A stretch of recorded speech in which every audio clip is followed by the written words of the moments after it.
They do the noise, yeah, the mess we make. Machine pun Kelly, get caught in the fake.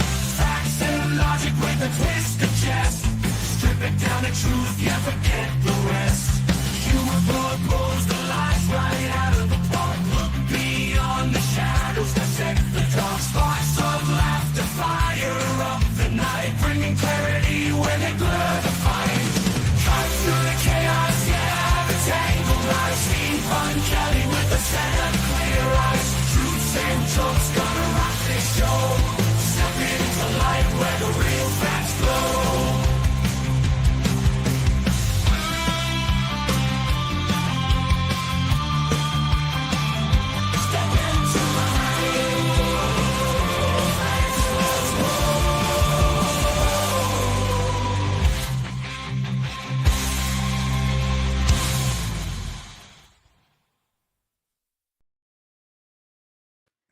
Hey there, and welcome to the Pun Show.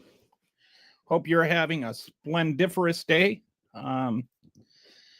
There is actually some good news, and I, want to give some credit where it's due. They allegedly have found the pipe bomber, and right now they're having a fellatio contest on how much to give each other credit for it.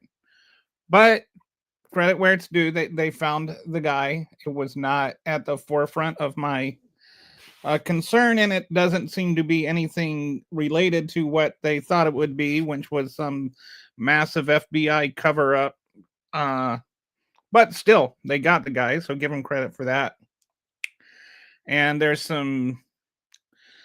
was Admiral Bradley had some. They talked to him about the boat strikes and all of that, and he's apparently covering for them. But I think that there's this kind of ridiculous notion that they were somehow going to attack us with a blown up boat of cocaine. I have questions, and so do some people that want to see the video. So I don't think that's the end of all things. One thing I found interesting is Hosley, that nobody's been talking about this, but there was this article that came out on the Wall Street Journal yesterday, and he resigned on the same day that the other two survivors were rescued. So you heard all these justifications about, well, why weren't these other two survivors, why were they rescued if these first two were blown up? Which is like saying, well, Charles Manson couldn't have murdered anybody because he didn't murder everybody. Like, there were people he'd let go, well, whatever. So just on that front, I don't think that's the final word. I don't think that should put everything to rest. I think, and even there's still all kinds of qualifications about whether the first strikes were even valid, which I don't think they are, and most legal experts don't. You don't just get to say somebody is a terrorist and then kill them because you said they're a terrorist. Trump said so is not enough justification for killing people, and God forbid we live in a world where people start saying it is. So anyway, that is not the primary focus of today's show. Just want to Quetzal, I guess that's how you say it. Anyway, he says hi. So hi, Quetzal. Today, I want to spend some time arguing with MAGAs is such a frustrating thing, because MAGAs never seem to argue honestly. And they, so you'll block them because you just realize, like after 2 tweets, that there's never going to be anywhere you're going to go with this person in terms of honest discourse. And I do like to, I just gave credit where it was due, right?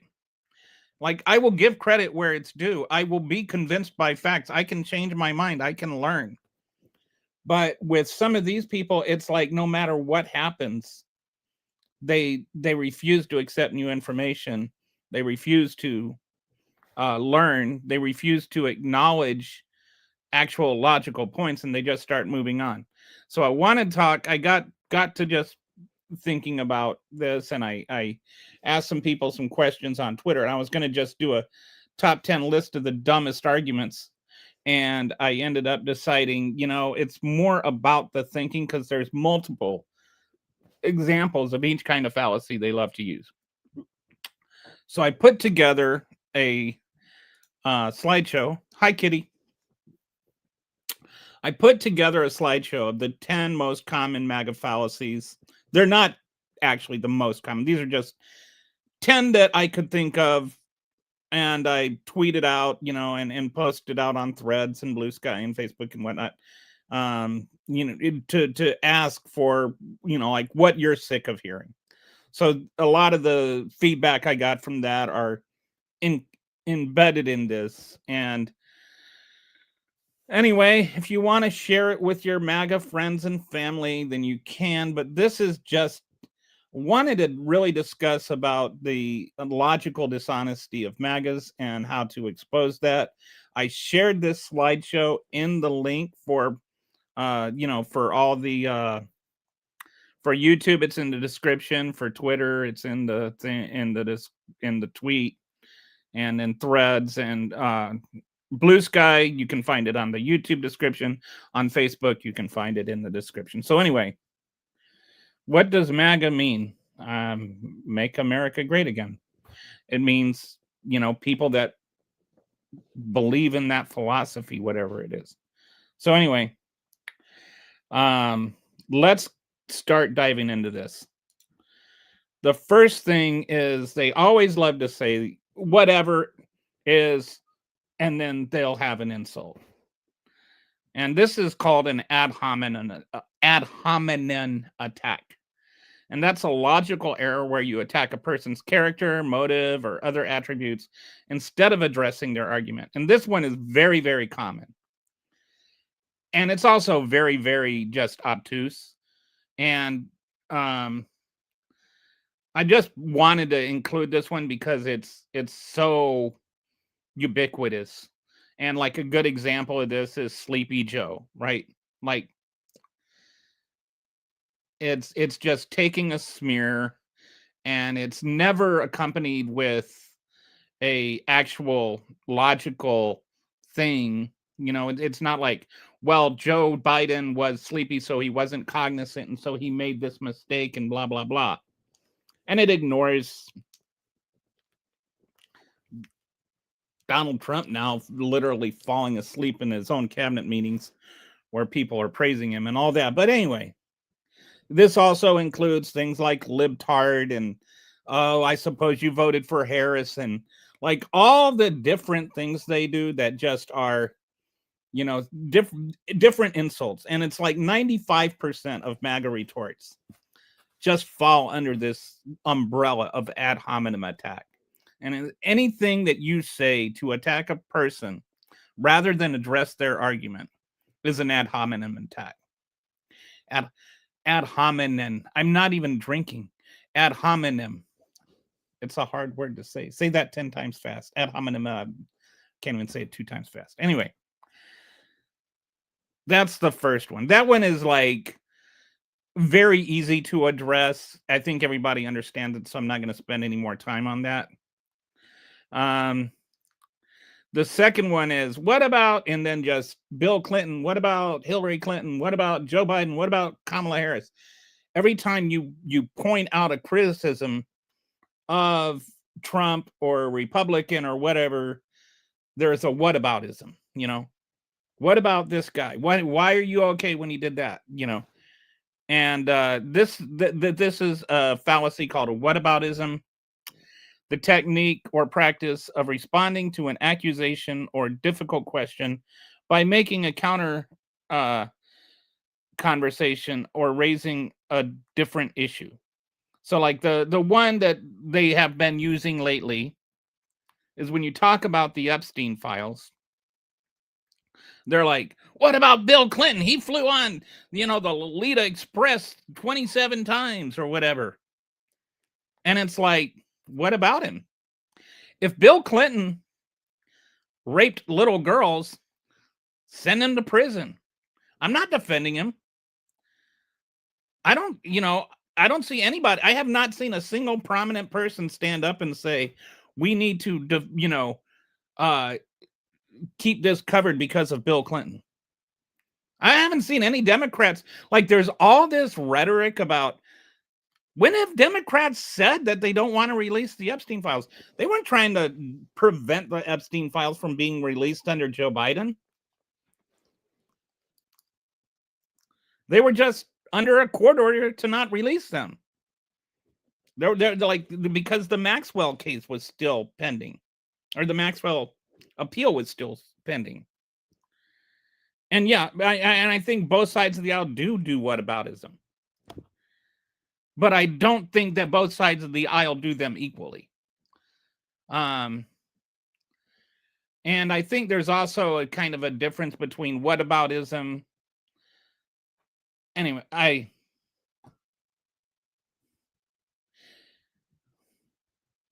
okay, if you say they do, but I'm not going to debate that because it's not really relevant. MAGAs do it. We both agree with that. So not like you're literally whataboutism right now. See, this is so. What about MAGAs? Use whataboutism? What about the Democrats when they do it? Okay, if they both do it, they both do it. It's still a logical fallacy. Whataboutism is like the classic whataboutism.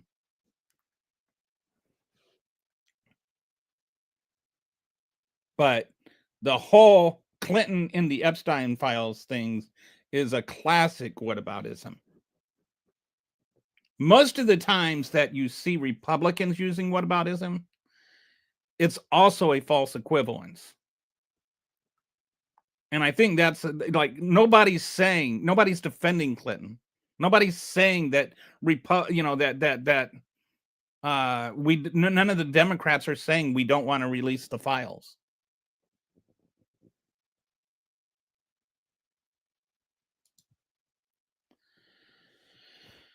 Okay, now this one is a little, now we're going to get more complicated as we go through. The next one is, this thing is happening because of an untrue thing. Like, that's called an argument from a false premise, an argument where the conclusion is based on an untrue, unproven, or unjustified starting assumption.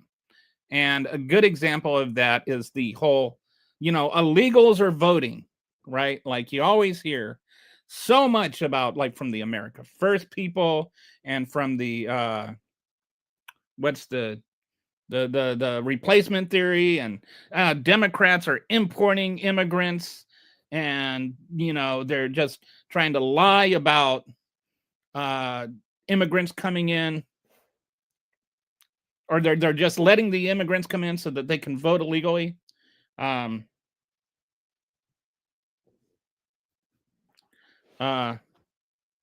So the all right, I'm just going to display this comment here just so he can scratch his itch, but I'm not going to debate whether or not both sides whataboutism, because again, you're just whataboutism. And I don't want to get into a big long conversation about whether or not it's okay for both sides to do whataboutism. It's not okay to do it with either side. That doesn't mean that both sides do it the same. So, but back to the illegals are voting thing. First of all, illegals aren't voting. There's a Heritage Foundation has done an exhaustive study going back like 45 years in every single election, not just presidential elections, not just federal elections, not even just actual like elections, including like primaries and stuff like that. And they've looked at every single case of any kind of voter fraud for the last 45 years. And in their study, they have identified only 77 convictions of people who are non-citizens voting. That's out of billions of actual votes. They've only gotten 77 cases of non-citizens voting. Of those 77, only 11 of them were undocumented. And of the 11 who were undocumented, not one of them would have been prevented with voter ID laws. But you have all of this stuff, like Joe Biden only won because of undocumented workers or undocumented immigrants. The election was stolen. Illegals were voting for Joe Biden. The fact is, illegals weren't voting. And also, the fact is, illegal is an adjective. Illegal is an adjective, not a noun. If you use illegals as a noun, you are a racist.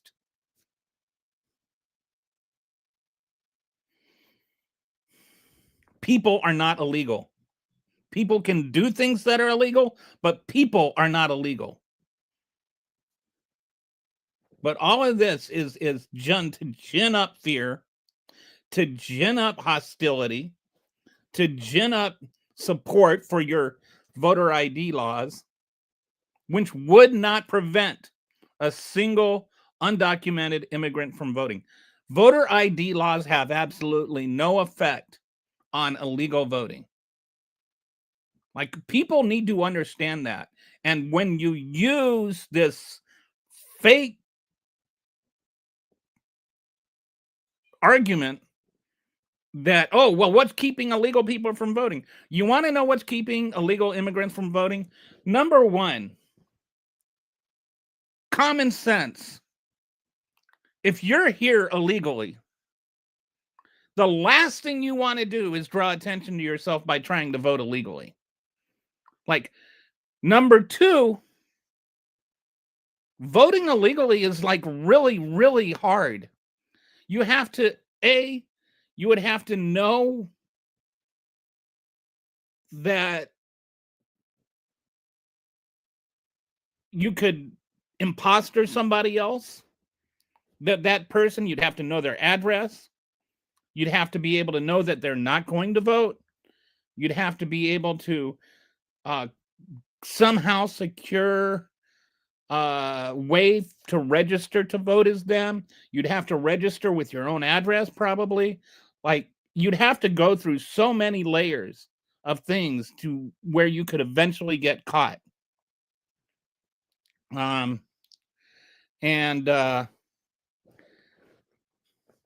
So this is a great example of arguing from a false premise. And it's also a great example of an ad hominem attack. And this is like, they combine multiple fallacies sometimes. Nonsense, you are an idiot. Again, it's not nonsense. It's a fact. It's a Heritage Foundation study. And number two, that's an ad hominem attack. Why are you, because, and I'm telling you why. Why are you for it? It doesn't accomplish anything. Voter IDs do nothing. Why am I against it? Because one thing they do is, it's not just like people will say, oh, how are you going to, drive without an ID?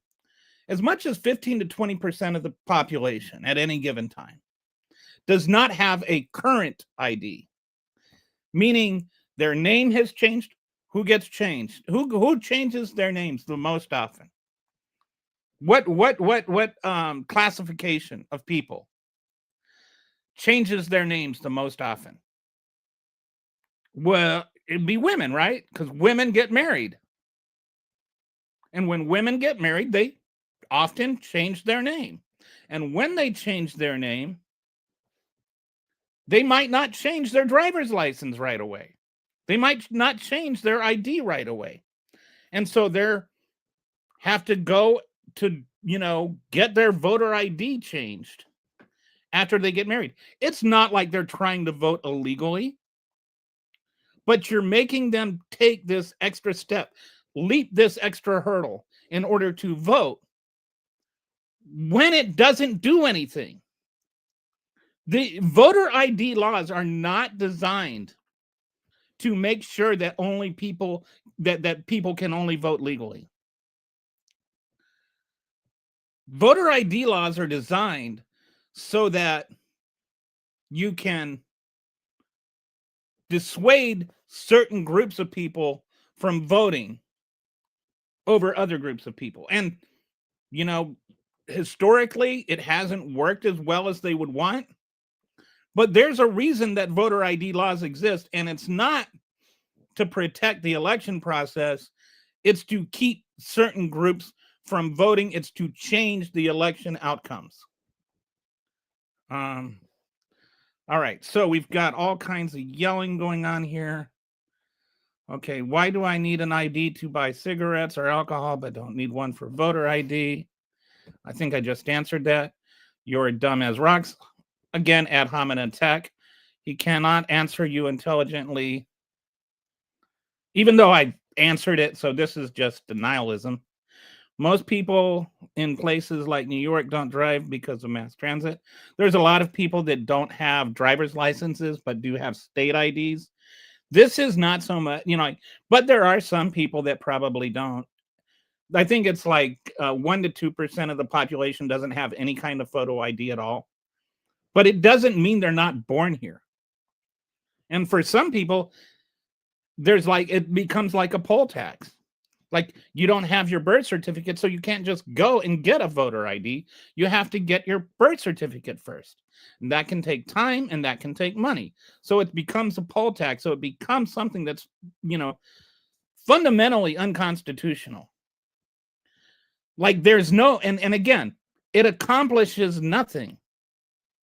It accomplishes nothing at all. There is no election that is over that was changed by illegal voting. There are elections that have been changed by ballot stuffing. I believe we need to protect election integrity, but individuals voting illegally do not change the outcomes of elections. I think there are, in the Heritage Foundation database, I think it's like 2,000 some cases of actual voter fraud out of billions of votes, including primaries and everything over the course of the years. This is what I'm saying when, you need to have facts in order to support your conclusion. And so you got a lot of people on here very, very angry and saying that I am, not pointing out my case. The point is, you need to prove your premise. You need to prove that voter fraud is happening. You need to prove that illegal immigrants are voting. There's no proof of that. There are only, again, 11 cases where there are people who have been convicted of voter fraud who were undocumented. And of those, all 11 would have still been able to vote because they had fake IDs. They had fake passports and fake birth certificates. The very things that you need to get voter IDs, they had fakes. That's why they were allowed to vote. And then when it came out, they were fake. They were convicted and they were sent to jail. I don't see the need to deny millions of people the ability to vote because you're paranoid that one immigrant from El Salvador might vote illegally and out of billions of votes. So, yeah, I tried to be respectful. However, when you claim that using the word illegal as a noun is racist, I now know you are stupid. Okay, it is. Look it up in the dictionary. It is. It's an adjective. It's not a noun. When you use it as a noun, you are using it as a classification of people. And typically, when people are using it, they're not using it for the German that overstayed their tourist visa. So it is a racist. If it hurts your feelings that I say that's racist, then that's too bad. It doesn't mean it's not. See, illegals were caught voting, and so were dead people. No dead people were caught voting, and no illegal people were. This is just, you're just saying things. Again, 11 people who are undocumented have been convicted of voting according to the most exhaustive database there is. A database which, I might add, was established to prove that they were. We're not talking about some liberal group here. We're talking about the Heritage Foundation. Okay. ID requirement. Which they are, but not. There was no voter fraud exposed. Like, you keep, like, this, everything you're saying is wrong, and you have no evidence other than you're just saying it.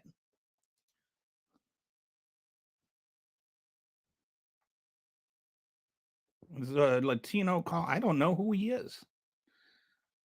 I'm just saying that calling people illegals is racist. Okay, so anyway. Okay, you're leaving. You're such a bleeping joke. I live in Wisconsin. It's a joke. Okay. So good. Really gonna miss you. Okay.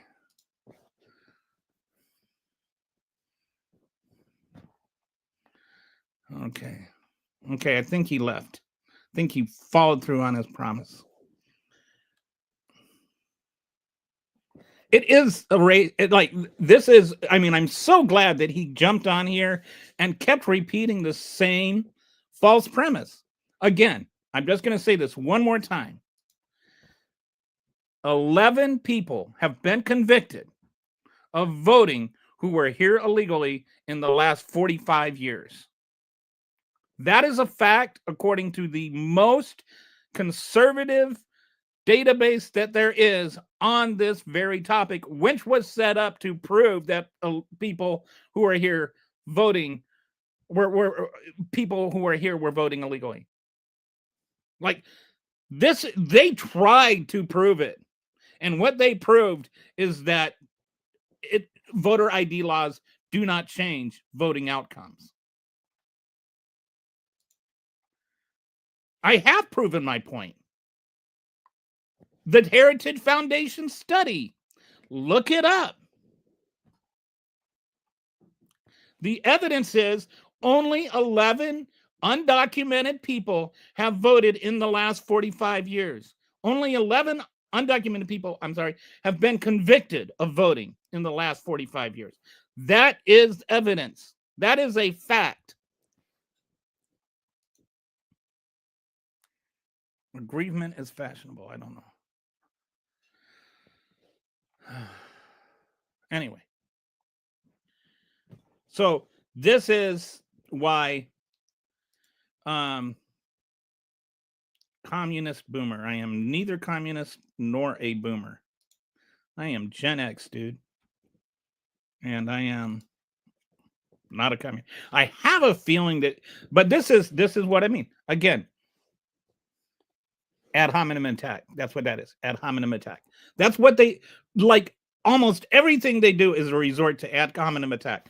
They are literally proving that they use these fallacies by arguing with me using these fallacies. Okay. I don't know that the person is a Latino, but I know that when Clarence Thomas, who is black, makes racist decrees from the bench, it's still racist, even though he's black. The thing itself is racist. Doesn't matter if you're, a minority or not while you're doing it. Okay, again, ad hominem attack, not just on me, but on the entire gay community by using the word gay as a slur.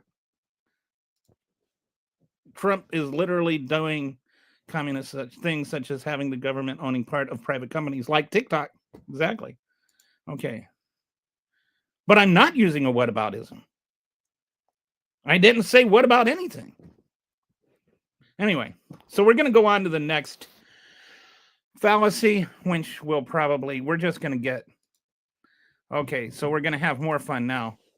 If we do thing, we can stop other thing. This is another one of their favorite fallacies is, oh, we can stop this if we do this. And that's called a non sequitur fallacy. And it's a conclusion or statement that does not logically follow from the previous argument or statement. And like the one we're hearing now, trying to stay current, is that bombing boats in the Caribbean stops fentanyl. There's a big problem with that. And that is the Caribbean boats don't have fentanyl. And we know they don't have fentanyl because fentanyl does not originate in Venezuela or Colombia or anything. They're Colombia originates with most of the cocaine, and some cocaine is trafficked through Venezuela, but most of that cocaine goes to Europe. And we're not talking about that anyway. But somehow, if we bomb those boats, we're like, that's the only way to stop fentanyl trafficking. 90% of the fentanyl trafficked into the United States comes from Mexico over the border through ports of entry, and it's smuggled by American citizens. That's over 90% of the fentanyl that comes into the United States comes in that way. That's number one. Number two, when you make it, like this is the only way to stop this thing. What you do is you eliminate other solutions. You eliminate an actual conversation about it. And you make it so that this one thing that is the solution is not actually solving it, but it's the only thing you're doing.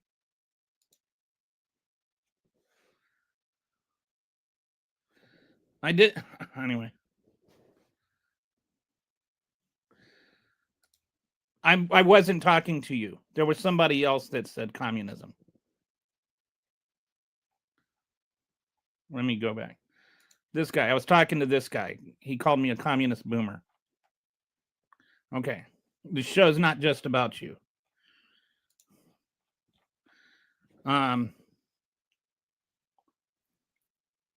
So when we make it about bombing boats, like we have reduced the conversation down to the only way to stop fentanyl is if we bomb boats in the Caribbean.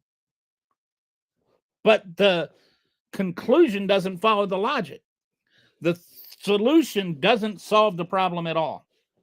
And that's why it's a non sequitur. It doesn't logically follow from the previous statement or statements. So if bombing boats in the Caribbean doesn't solve fentanyl, then why are we doing it? Doesn't most of the fentanyl originate in China, or can they make it over there? Most of the can't remember what it's called. There's certain substance that makes fentanyl, and it's made in China, but then they bring it into the United States through Mexico. So it originates in China, but it's kind of polished off in Mexico and then smuggled over the southern border. I think it's easier to get it into Mexico and then from Mexico into the United States than trying to get it straight from Mexico into the United States. I'm not sure on all the specifics of that, but I know you're right that most fentanyl originates in China. Okay.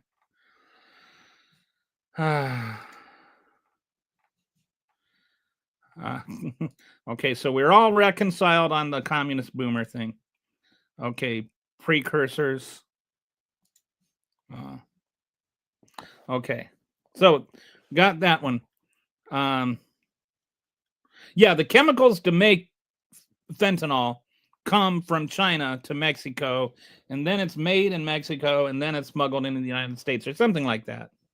But the important thing is it doesn't originate in Venezuela, and it's not on the Caribbean boats. So if you want to solve the fentanyl crisis, you don't bomb boats in the Caribbean. It has no effect on it.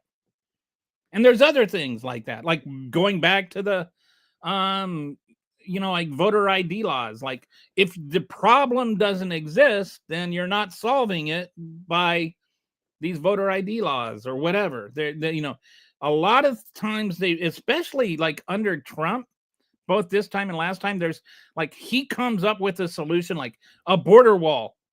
And then it's like that becomes the only way. I'd say like immigration, period. We all acknowledge there's issues with immigration, but we have had too many stupid debates on whether or not we need to call it a crisis, or whether the border wall will stop everything, or whether we have open or closed borders. How about we actually just have a nuanced conversation about how to resolve the immigration issues we have?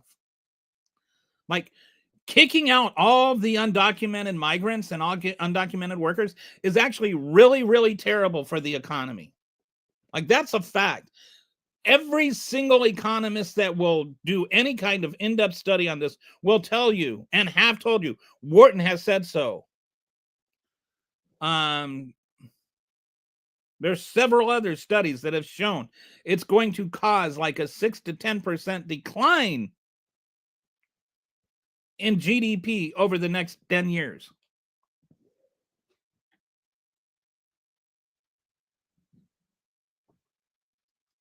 Okay.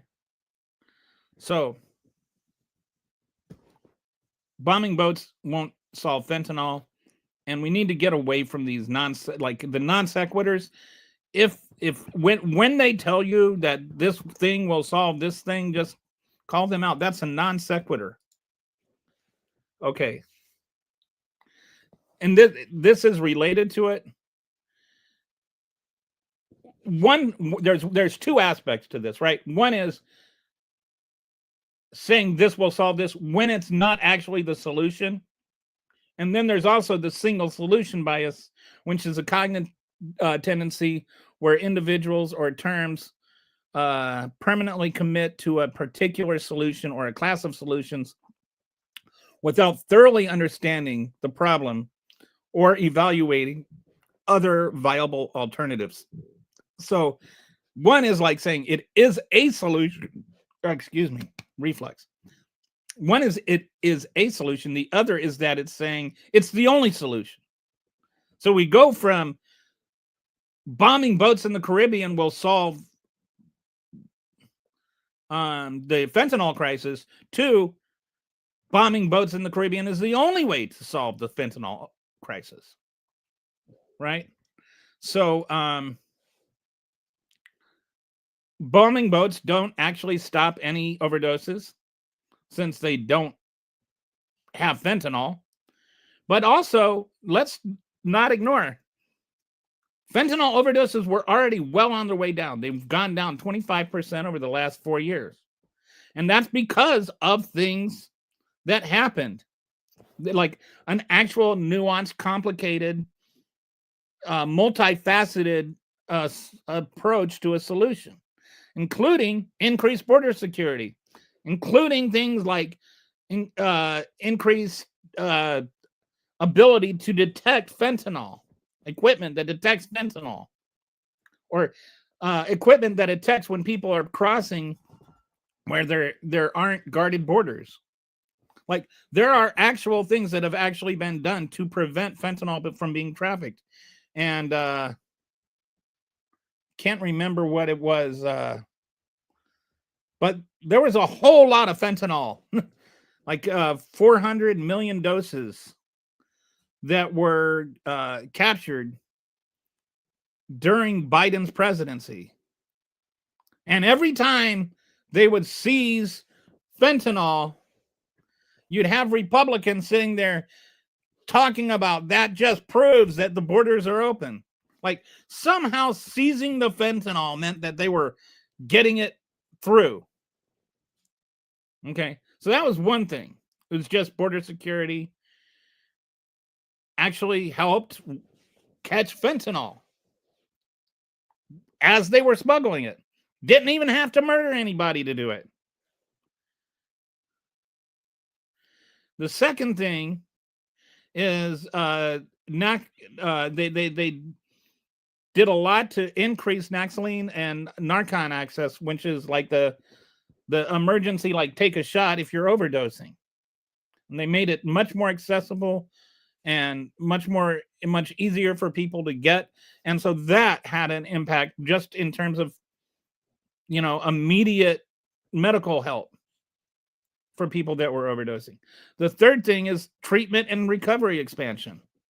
Actually treating the disease of addiction reduces the demand aspect of things, which means less people are overdosing.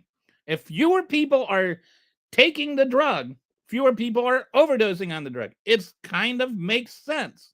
And so it's not just a one single pronged bomb boats in the Caribbean means that there's no more fentanyl.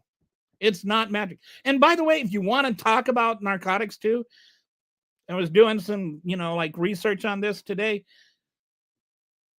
All the boat bombings together, they've had no effect on the cocaine prices that are on the streets, which indicates that there's not like this big cutoff in supply.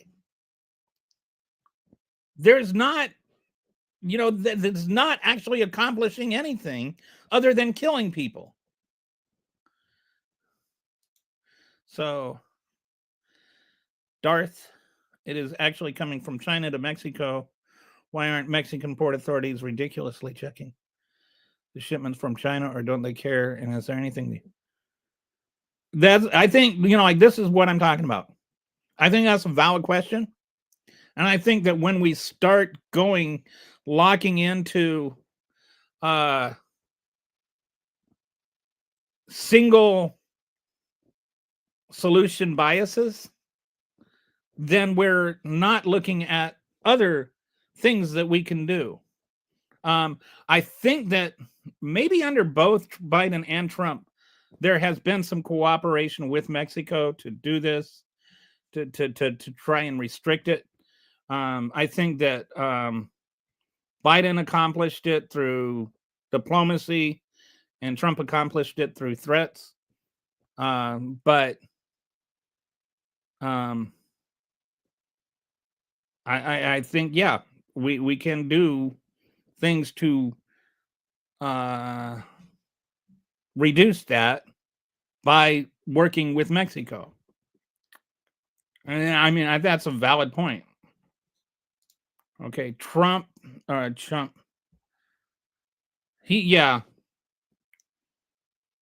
It's become one of those things. And there's also like there's fentanyl has become like this kind of boogeyman drug, like where they have, somebody's in an emergency room and, like there's like a dose of fentanyl somewhere in the room and it's like 11 people die of an overdose or something. Like it's not as they make it seem like it's a lot more deadly than it is. And no, there aren't millions of people dying of it either.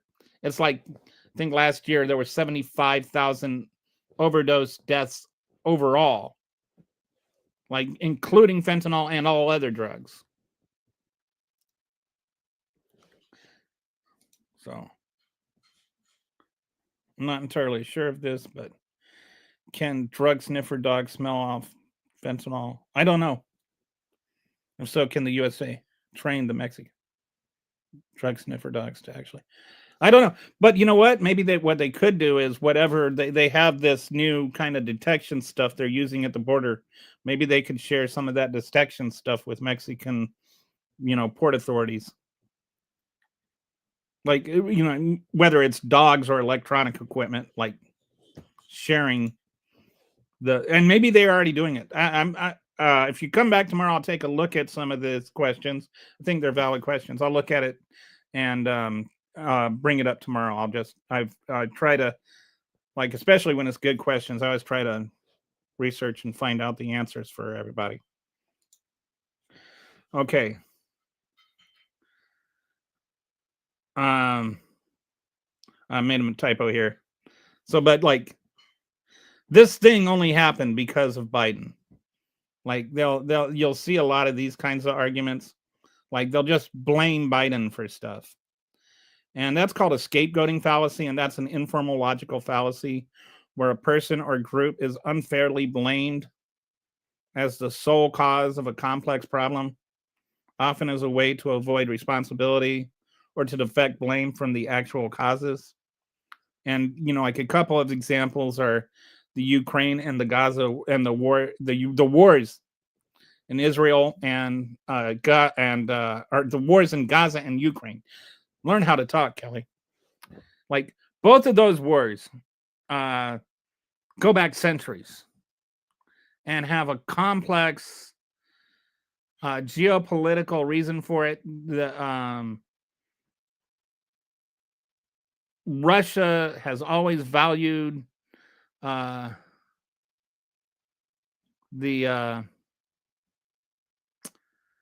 Ukraine because of certain ports that give them warm water access that they don't have otherwise. And this goes back like 400 or 500 years. It's not like a new thing.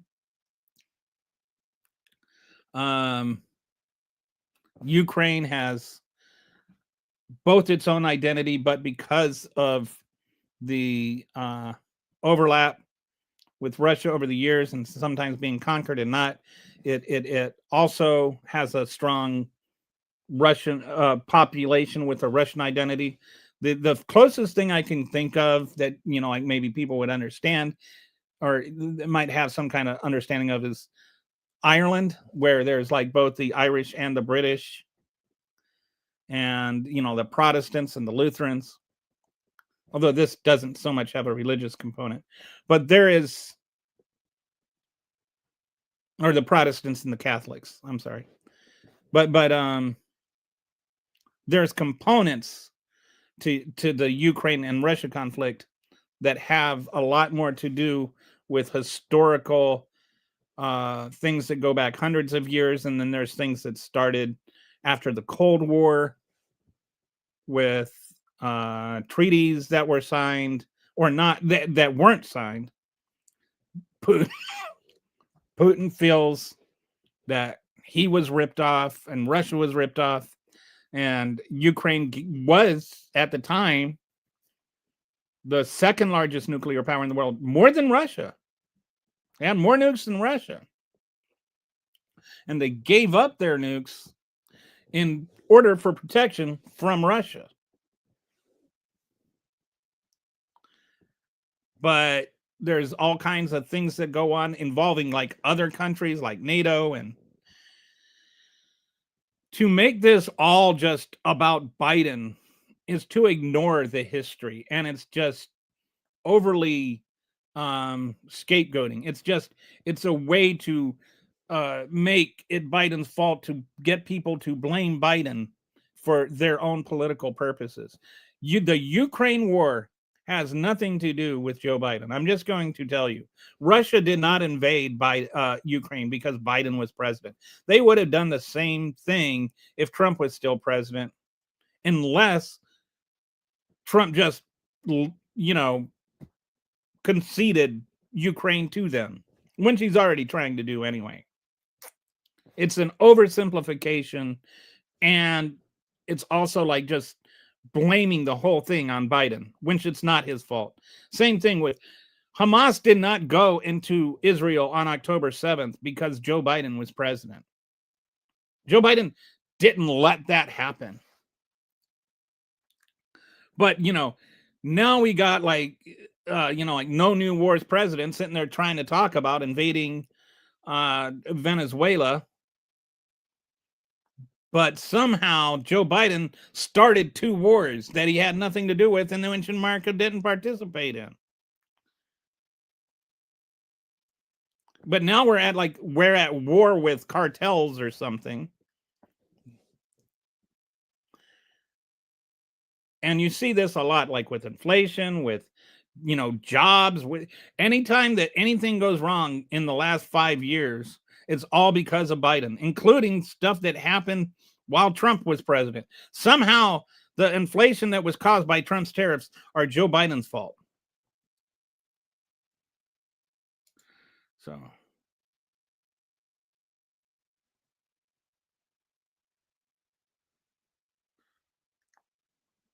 I agree. Okay. So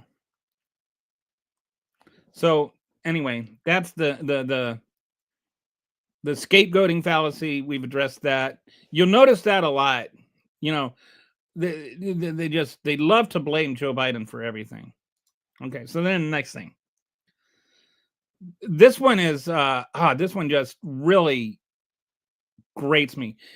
This is like one of the guy that got all mad at me and left and stormed off because I said that it's racist to use racist terms. Uh he'd probably get really mad about this too. But like when they use a certain incident to prove that a certain group is bad, like with the one immigrant murdered the one girl in Georgia, and so therefore all immigrants were murderers, or the DC shooter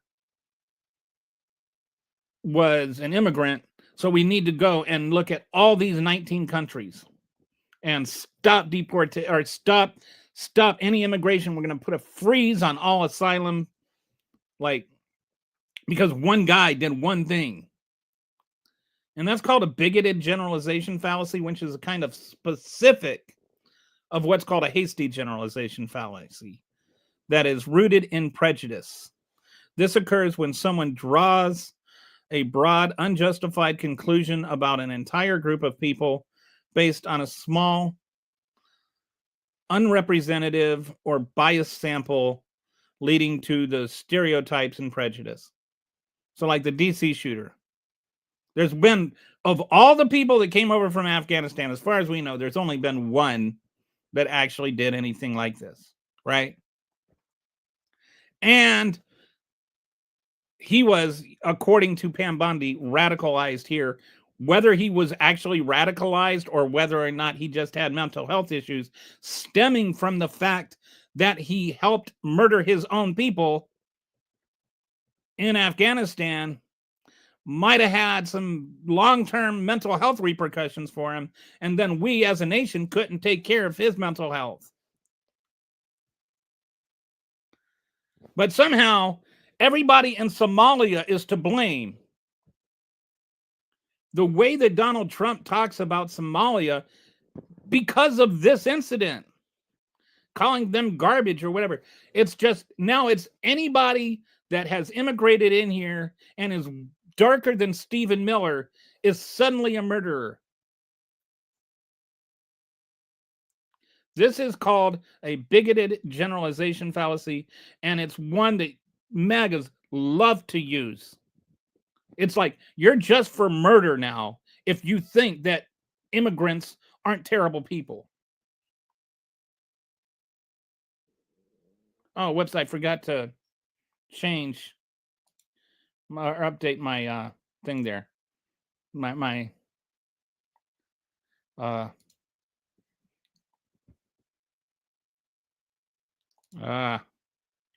my DC shooter. But anyway, you got the, sorry, I forgot to update it in the slideshow, but I'll update it if you want to save that for later.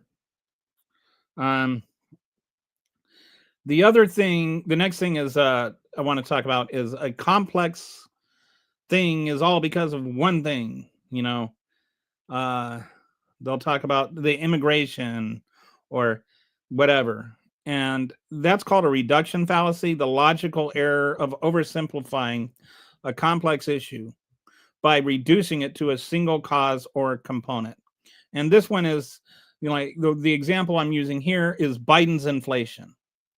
Like they talk about Biden's inflation and they just blame it all on stimulus spending, and not just stimulus spending in general. They all blame it on Biden's stimulus spending. They don't blame it on Trump's stimulus spending. Somehow Trump's stimulus spending was okay, but Biden's stimulus spending wasn't. When the reality is, if you look at any economic research on this, there are multiple causes of inflation. Even if you look at like the Heritage Foundation and conservative think tanks, they'll say at most 40% of it was because of stimulus spending. There were multiple causes of it.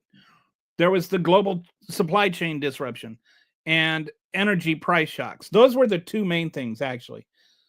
Those were both had more impact on it. And the global supply chain disruption is things that happened because of COVID, because you had like all these places that were shut down and couldn't produce things because they didn't want to die. And it's funny how we give Trump credit. We don't blame him, and we shouldn't blame him for the massive job losses during COVID. Like, that's fair. It's fair to not blame him for that.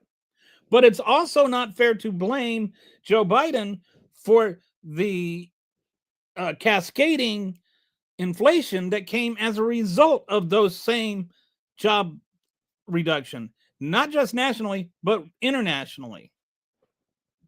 It took time to catch up. And like one big example is the computer chips. Because we had a chip shortage, there were fewer new cars sold.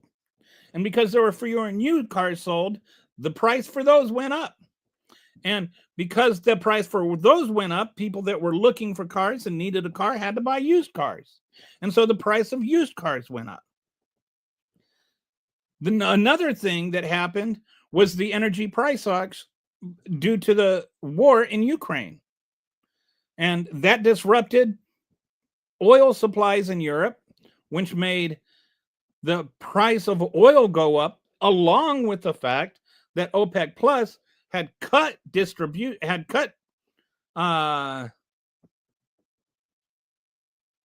what's the word?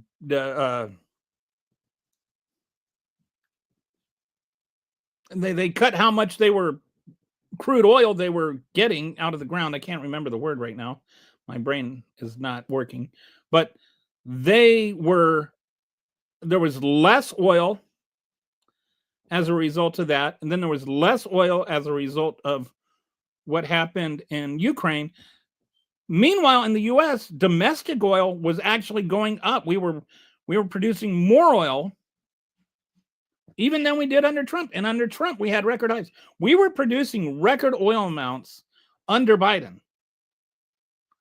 And there was still not enough because you've got the whole world price, right? So we were exporting oil.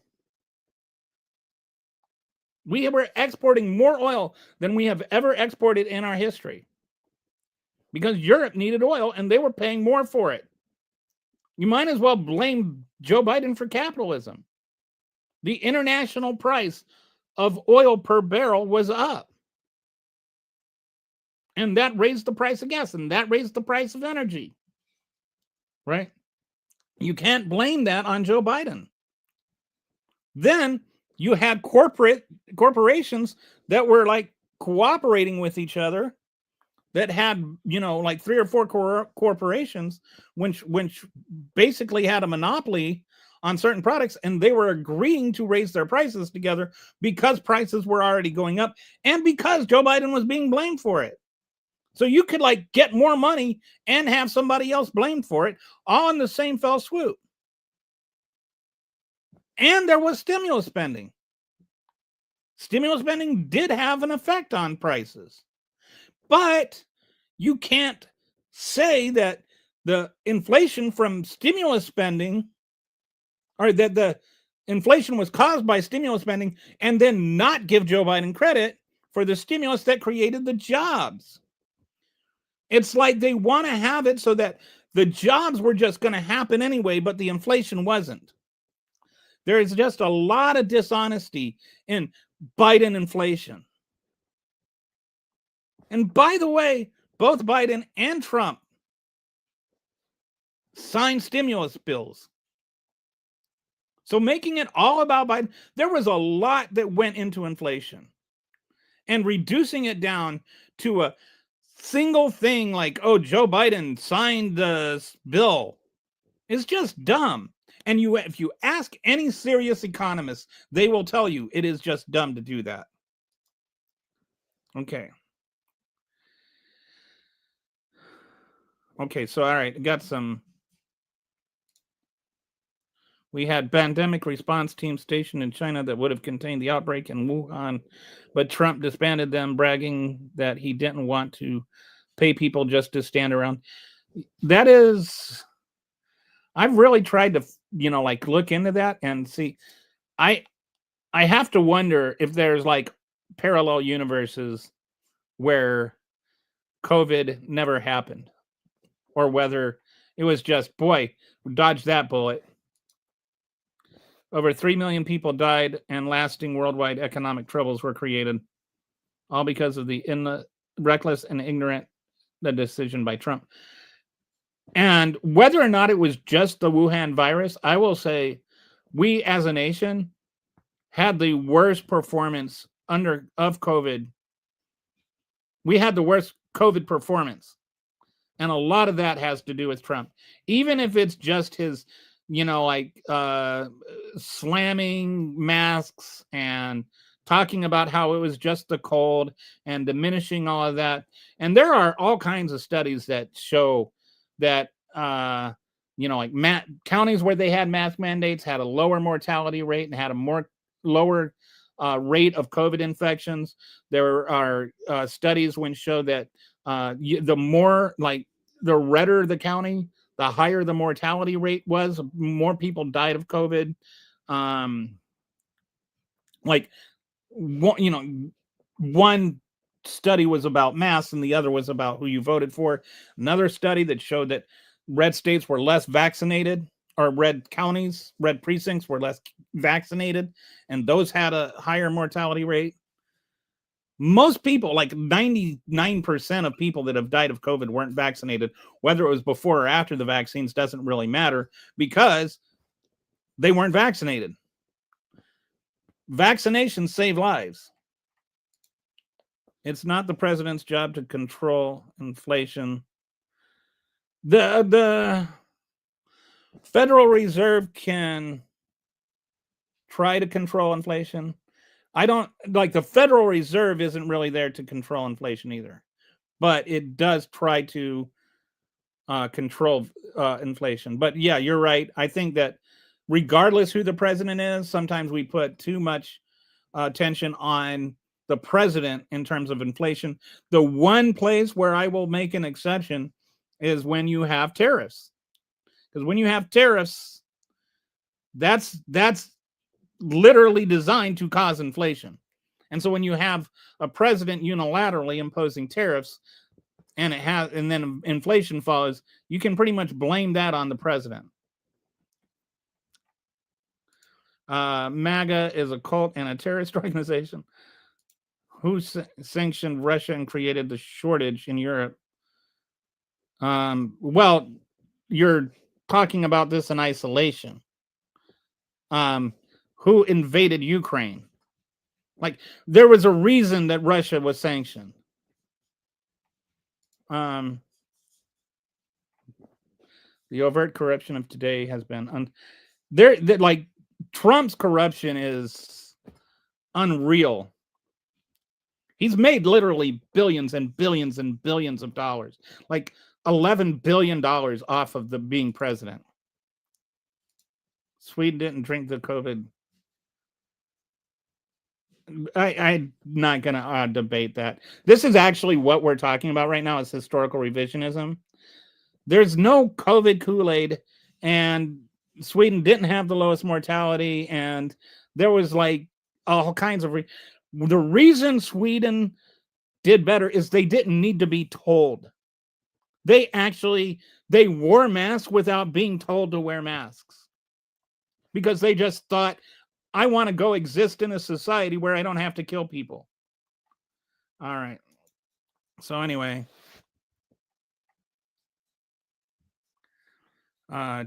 Trump's drill baby drill dropped the barrel price that ruined both Russia and Venezuela. Claro, didn't you ever listen to President?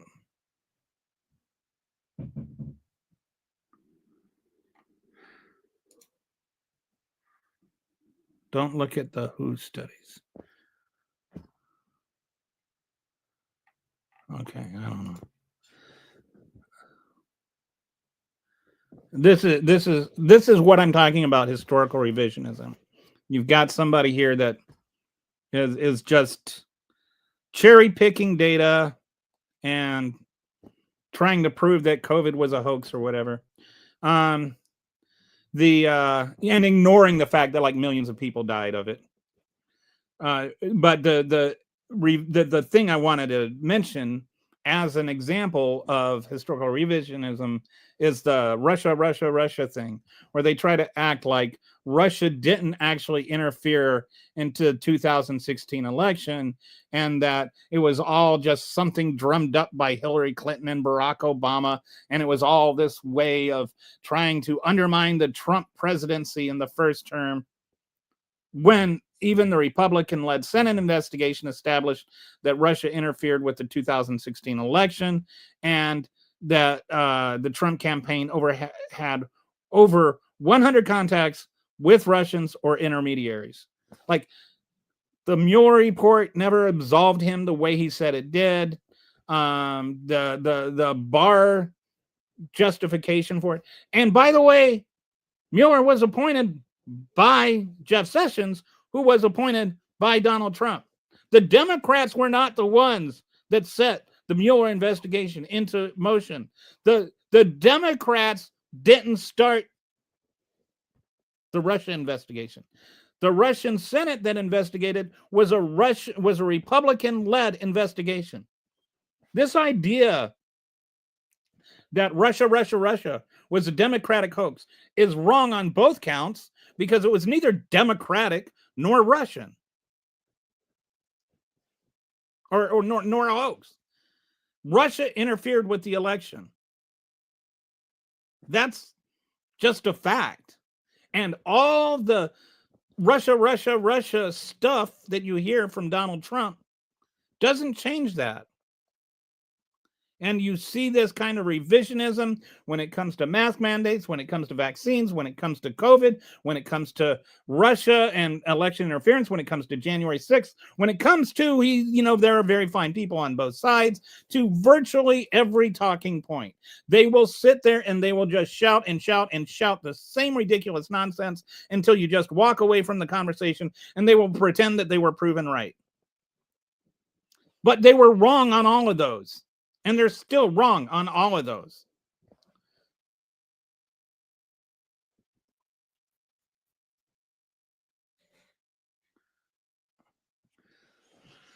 So, just gonna, thanks. That's the problem. You assume what I think I am. I just gave you 2 facts. Yeah, that's called cherry picking. You didn't give me just 2 facts. You didn't give me 2 facts that are like, what happened in 2014 has nothing to do with Joe Biden being the reason that Ukraine got invaded by Russia. You don't even understand what was happening in Ukraine at that time. Like, that's not even an honest representation of Ukraine or Ukrainian politics. Okay, so now we're down to hyperbole, or to ad hominem attacks. So, like I said, everything that MAGA argues is just one fallacy after another. And that actually brings me to my final point, which is like just the avalanche of nonsense. They build one fallacy after another, one lie after another, one cherry-pick fact after another, and they just delude you with nonsense. And this is what's called a Gish-Gallop fallacy. And it's called a Gish-Gallop fallacy because there was a guy named Gish who was a creationist who would go around and he would talk about like creation theory. And he would just come out and he would do a stream of debunked talking points. There would be like 10 debunked talking points all in a row, like about this thing couldn't have evolved, and the earth was only 6,000 years old because of the moon dust, and like just all kinds of fabrication one after another. All kinds of fallacy and all kinds of disinformation one after another.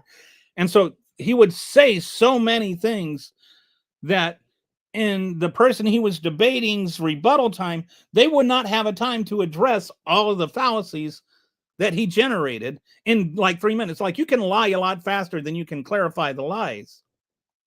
And so the internet started, this was back in the 90s on Usenet and stuff. They started calling this a Gish gallop. Like, Gish would just gallop through all of these fallacies one after another.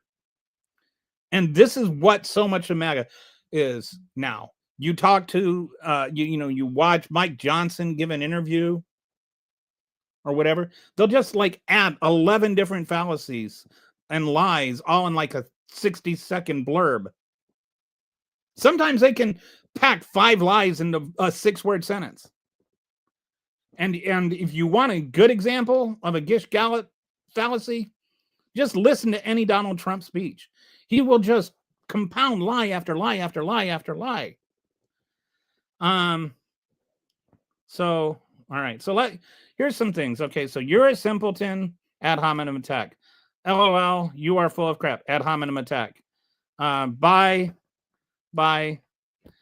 going all gishing all over all the place. And you believe Harris, see, whataboutism.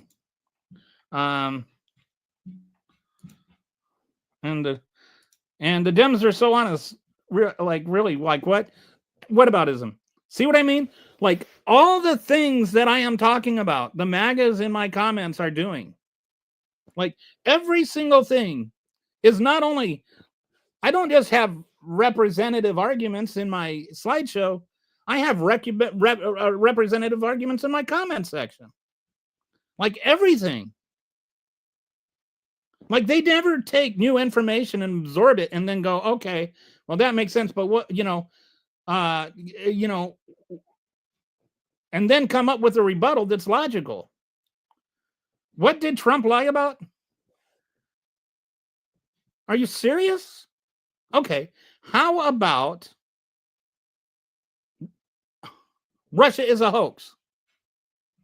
How about COVID is a hoax? How about COVID is just the flu?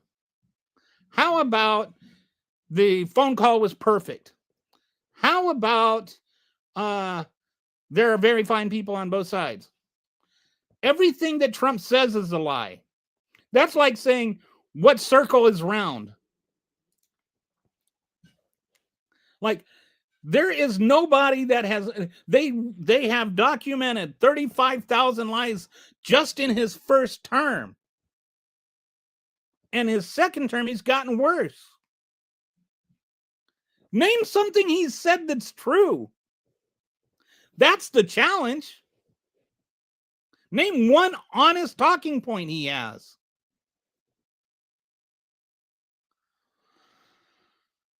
And it's just, people just regurgitate his lies, and they just keep regurgitating his lies. And a lot of them just end up, you get MAGAs that believe everything he says. But it's just this avalanche of nonsense. It's a Gish Gallop of gibberish.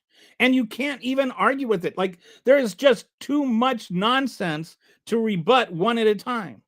And so then you just end up blocking these people because you realize you're never going to get anywhere. And then they're like running victory laps around their stupidity. My wife's going to get mad at me because I said stupidity. So I retract stupidity. I'll say willful stupidity.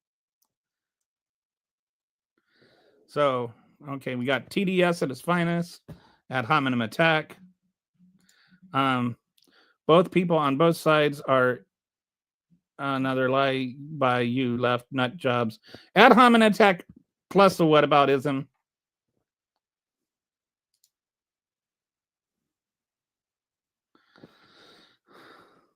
So anyway, this is my story, and I'm sticking with it. Again, if you want to, like, save the slideshow, feel free. I shared the link to it in the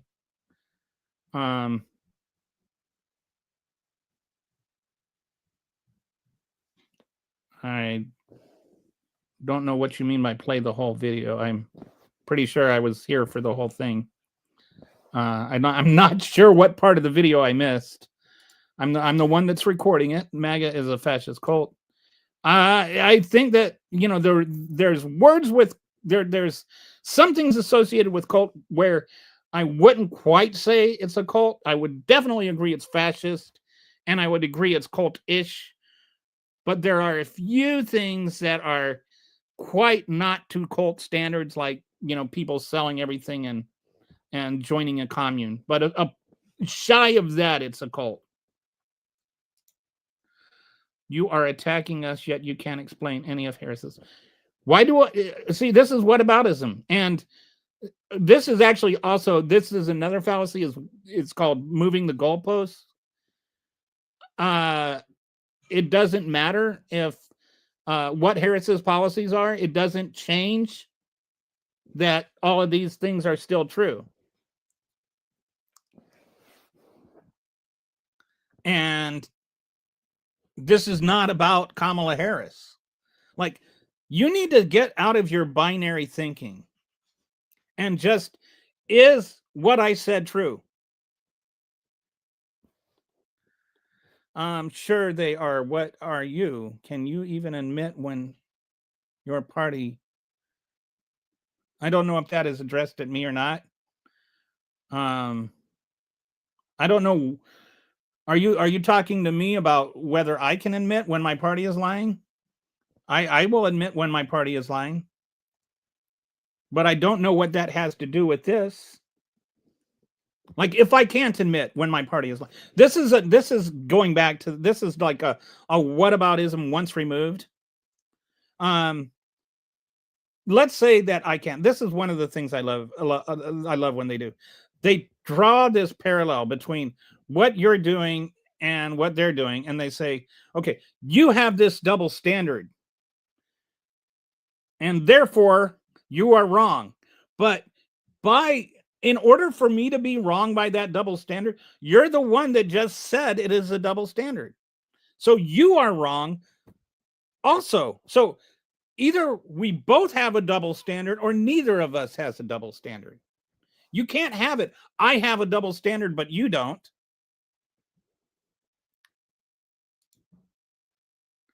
Right. Harris and Biden is not the issue. Stay on topic. It's not a fallacy when you can't name one thing that he's done wrong. What, that Trump has done wrong?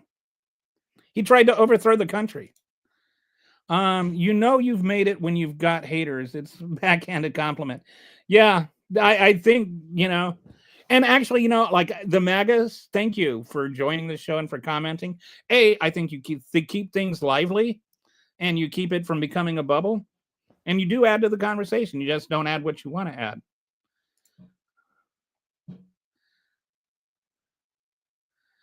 Okay, again, right now, Kamala Harris is irrelevant to the conversation which we are having.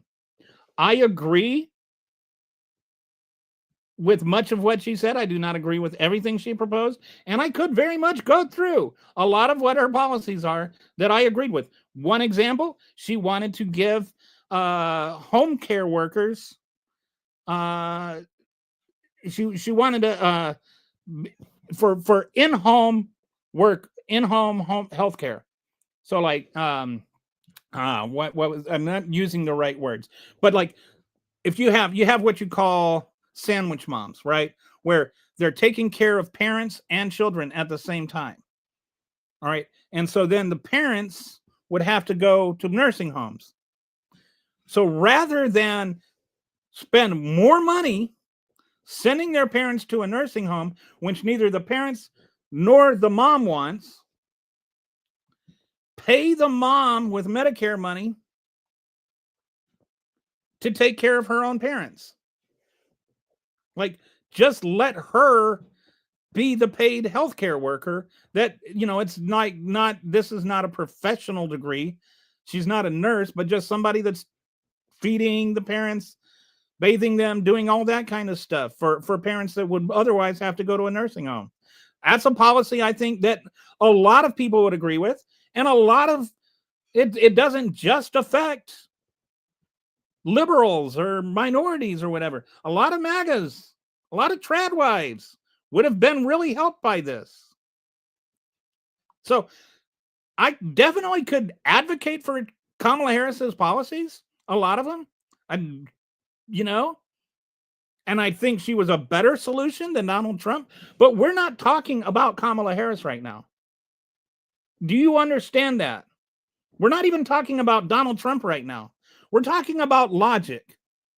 And your logic is to deflect from the conversation, which is bad logic.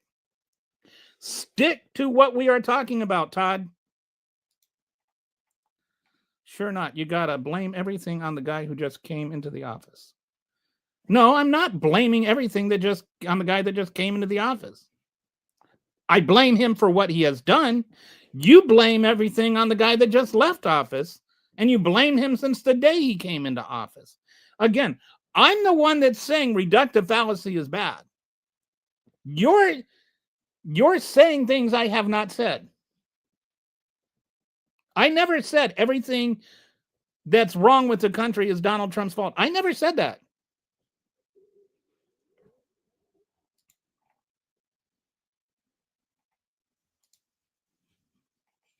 But you're not using history and facts. You're just saying things. Okay, it's bull blank logic. Find people on both sides. Yes, I watched the whole video several times. And even the clarifications of it have distorted things. What he was saying, if you really watch the video and you really watch what he was saying, is first he was talking about the people on the left that were protesting. Then he talked about the people on the right. And he said that some of those people were white supremacists. And then he, went on and he talked a bit more. And then he came back and he said, but there's very fine people on both sides. He had just spent all his time justifying the people on the right. When he said, but there are very fine people on both sides, he was actually calling back to the people on the left. So he was saying, hey, all the people on the right, all the white supremacist people, they're fine. Except for, like the white supremacist people. He says with a wink and a nod. Kind of like when he said, oh, go peacefully. But he was saying some of the people on the left, they were very fine people too. That's actually what he was saying. He was definitely justifying the people on the right. You watch the speech again. If federal laws haven't changed and Trump is following the federal laws, he's not following laws. There are, I think, 36% of the rulings from judges have been against him. That's the most in history. And judges are the ones that determine whether or not he's following the laws. You can't just say, oh, it's liberal judges. Like, he's literally not following the law. And that is literally the issue I have with him. Harris ran for president. What was her policy? I mean, this is, again, a deflection. I don't want to spend half an hour describing all of her policies, which are irrelevant to this. Okay. Yeah, no, it's just, it does not prove anything. I've actually discussed it quite a bit in this. And I've discussed policies he's done, which, for instance, have helped bring back jobs. I have discussed things he did, which helped cut overdoses down. So please actually think before you type. Okay. Yes, on January 6th, he absolutely tried to overthrow the country. If you're talking on January 6th, he offered Capitol Police, which was rejected by, he did not offer Capitol Police. Nancy Pelosi doesn't have the power to reject it. This has been a talking point which has been repeatedly debunked. And he sat there for 3 hours without calling in the National Guard. Okay, what's the topic of today then? The topic of today is MAGA fallacies. Have you not, There's a whole slideshow on it. Okay. No, it's not. She had. Okay, he's still trying to make it about Kamala Harris. Todd needs to get woke. She was charged with being the border czar, not borders are. Look what she did a great job. She wasn't charged with being the border czar. I mean, like, this is just another fake talking point. And what she was charged with doing is trying to reduce the number of immigrants that were coming over. And she did act from the Iron Triangle. And what she did do is she got private investors to invest in those countries so that there would be more job opportunities there, so that fewer people would be trying to leave. So in those countries where she did that, there were fewer people coming over here trying to claim asylum. So again, the problem is not what I am not saying. The problem is what you do not know.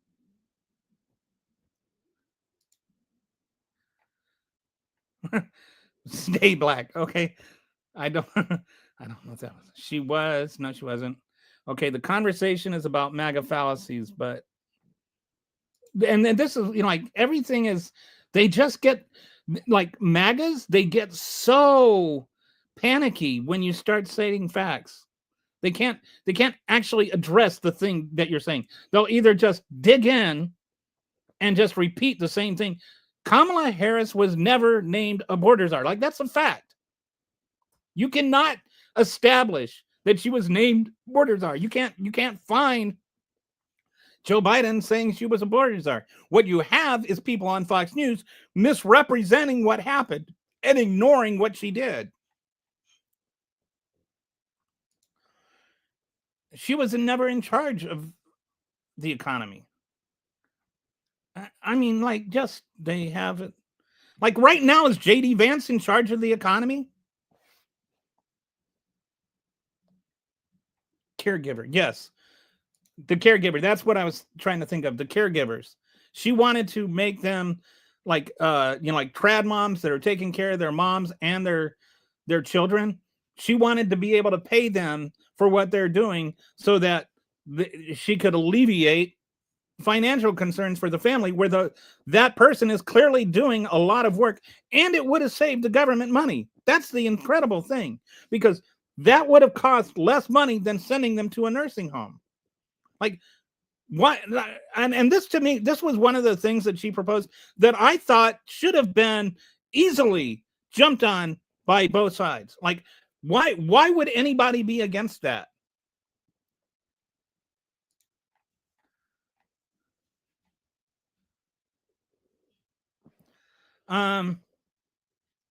Again, this is like one of those things where I think that what we need is a really exhaustive discussion about immigration policy. Because I also think that using undocumented workers as cheap labor, I don't think, like, slave labor is a bit of a stretch. They make like a few less dollars than Americans, and that does lower the price for American labor on those low income jobs. So I think that we need to, but there's also real reasons that they're hired, and it's not just because they're cheaper. It's because to hire them legally, there just aren't Americans that want that. To hire them legally costs about $7,000 more per worker because of the hoops you have to go through to get the visa. I think it's called an H-2B visa. To get them over here, you have to spend like all kinds of money on transportation, recruiting. You have to pay for their lodging and their food and pay all this stuff. So it ends up being $7,000 per worker. So if you've got a farm and you're barely getting by at like $40,000, $50,000 a year, and you have 10 workers, and you're going to add $70,000 a season to your crop, well, you're going to just start losing money, and then you're going to start losing your farm. So we need policy adjustments to where people can hire undocumented workers and pay them a reasonable amount legally. Like we need to I shouldn't even say undocumented workers. We need to change what undocumented worker even means. We need to make it easier for people to hire immigrants. Democrat logic is this is like kind of a self-owning thing, right? This is an ad hominem attack talking about how our logic is tainted. Um, get it together, Tim. I don't know who's done what to this country. This is like this is one of Donald Trump's favorite things. Oh, look what he's done to this country. What has he done? Like there is no substance to a MAGA. If you take away all of their fallacies and just gibberish, there's nothing left. You keep talking crap about him. I've literally talked about her policy repeatedly. I've mentioned a few things about her policy, and you just keep denying that I said anything. And again, the conversation we're having right now is about fallacies. This is deflection. This is every time you bring up Kamala Harris, you are being fallacious. And you got anything of. See, this is just an ad hominem attack. We are, I don't know what, you can't fix twisted logic. You're saying, I don't know who's saying stupid bleep, but it's, I mean, whoever it is, that's an ad hominem attack. Like whoever you're saying that to. Okay, get to the point. What are you? That I'm like an hour and a half into this, dude. I already went through the slideshow. Like the point has already been made. I'm just reading through and replying to comments now. Okay, we did watch it. Okay, and yet here you are just saying, you know, starting with the first one, which was ad hominem attacks, and all you've got is ad hominem attacks. Okay, Rachel Maddow glasses don't make you smart. No, they make me be able to read. They're reading glasses. Like I can read your comment because I have them on. That's not what he said. I don't know what. Okay, anyway. He's just a lot of F words and insults. So it's gonna skip over that. Okay. Just historical revisionism, ad hominem attacks, whataboutism, and like just this is Gish Gallop right here. This is what I mean. Like he didn't say anything wrong. He did. He didn't incite anything. He did. The left has said plenty of hateful things. I don't even know what hateful thing. Like they didn't cause January 6th, and he never called out by the left or news media, and never get called out by the left. They never caused a riot to go have 2,000 people wiping their crap on the walls and trying to stop the transfer of power. He was indicted 84 times. He's been convicted of 34 felonies. There is like, yes, he has broken laws. He said make it peaceful one time. He said fight 20 times. He sat there and watched the whole things on Fox News, had people pleading with him, even his own family pleading with him to stop it, and he didn't pick up the phone. No, he wanted that to happen.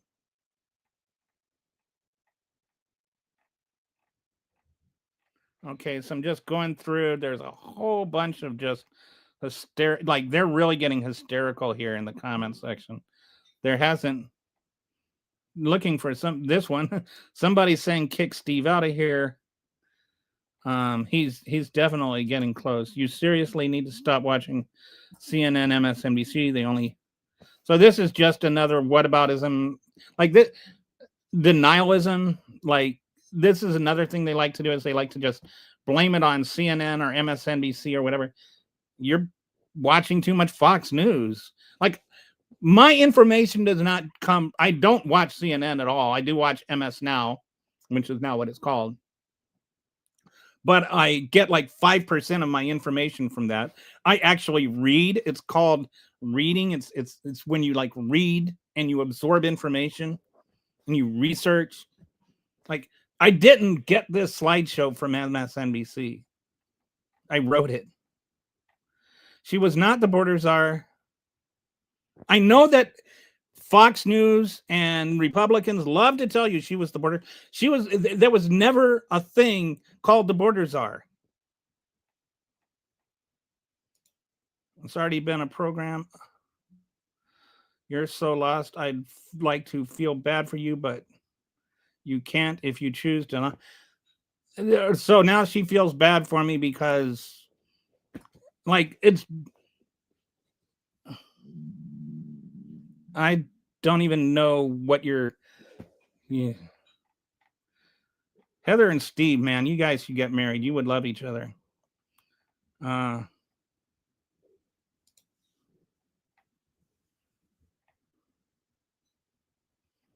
So I'm looking to see if there's anything of substance, but all it is just proof of why I made this slideshow. Gibberish, do your research. I don't even like this is like what is it's just like crazy talk. Boy, Heather is really, really angry. Have you ever heard of Delta 8, Heather? I'd suggest it. Okay, now I got like this guy is calling me an ass clown. He's still calling me an ass clown. Democrats. See, this is what I mean. Like I'm just clicking through these. Like, okay, here I love when MAGA uses terms they don't understand, for example. Okay, got Trump baby. At least he can talk. Socialism, communism. Yeah, when they call people socialist, communist, Democrat, liberal, and they like confuse everything. They don't even know what the words they're using mean. Anyway, thanks everybody for watching. Even the MAGAs that just, I don't know, like seriously, guys, research. Go and look up, Kamala Harris. Was she a border czar? Ask Grok. Ask Claude. Ask ChatGPT. Was she ever officially designated a border czar? Do it. See what happens. So Todd is all for Vance or Tulsi. Okay. I'm sure that, both have called Trump a Nazi or compared him to Hitler. But anyway, I'll talk to you guys later or tomorrow, I guess. Hope you have a nice rest of your day.